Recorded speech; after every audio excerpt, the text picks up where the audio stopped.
ఇంటికి ఎవరైనా గెస్ట్ వస్తున్నారంటే తప్ప అసలు నీట్ గా పెట్టుకోలేకపోతున్నా. ఇప్పుడు కూడా ఏదో ఇంట్రెస్ట్ వచ్చి అన్ని సర్దట్లేదు. ఈ రోజు మా ఇంటికి మా తమ్ముడు అండ్ వాడి గర్ల్ ఫ్రెండ్ వస్తున్నారు. సో వాళ్ళని హోస్ట్ చేస్తున్నాము. అందుకే కుదిరినంత వరకు ఇల్లు క్లీన్ చేసుకొని వాళ్ళని పిక్ చేసుకోవడానికి ఎయిర్పోర్ట్ కి వెళ్తున్నాము.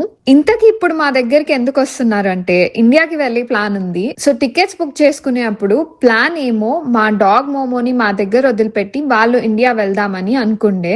అందుకే టికెట్స్ డాలస్ నుంచి కాకుండా ఫ్లోరిడా నుంచి బుక్ చేసుకున్నారు. బట్ మోమోన్ తీసుకొని రావడానికి డ్రైవ్ ఈజీగా 24 hours పడుతుంది. సో వాళ్ళ ఫ్రెండ్ చూసుకుంటా అనేసరికి వాడు కంఫర్టబుల్ గా ఉండే ఇంట్లోనే బెటర్ అని అక్కడే వదిలేసి ఫ్లైట్ బుక్ చేసుకొని వచ్చారు ఫ్లోరిడాకి. ఇంకా మా దగ్గర ఒక 2 days ఉండి ఇండియాకి వెళ్తున్నారు. నా పెళ్లి అయినప్పుడు మా తమ్ముడు ఎలా ఫీల్ అయ్యాడో తెలియదు కానీ ఇప్పుడు వాడి లైఫ్ లో ప్రియారిటీస్ చేంజ్ అవుతున్నాయి. అండ్ వాడి లైఫ్ లోకి ఒక అమ్మాయి వచ్చినాక ఫ్యామిలీ డైనమిక్స్ చేంజ్ అవుతాయి కదా. నాకు అవన్నీ యాక్సెప్ట్ చేయడానికి కొంచెం కష్టంగా ఉండే. బట్ ఇప్పుడు ఓకే అయిపోయింది. నేను వరుణ్ని పెళ్లి చేసుకుంటా అని మా ఇంట్లో చెప్తే మినీ యుద్ధాలే జరిగాయి. అండ్ మా తమ్ముడు ఇంట్లో చెప్పినప్పుడు మా పేరెంట్స్ అంత రియాక్ట్ ఏం అవ్వలేదు అనిపించింది. బట్ మోస్ట్ ఇంపార్టెంట్ థింగ్ ఏంటి అంటే లైఫ్ లాంగ్ కలిసి ఉండాల్సింది అమ్మాయి అబ్బాయి. వాళ్ళు కలిసి హ్యాపీగా ఉంటే చాలు అనిపిస్తుంది. అండ్ వరుణ్ని నేను పెళ్లి చేసుకున్నాక మా పేరెంట్స్ కూడా అబ్జర్వ్ చేశారు మేము కలిసి ఎంత హ్యాపీగా ఉన్నామో. అందుకే ఏం అనలేదు అనుకుంటా.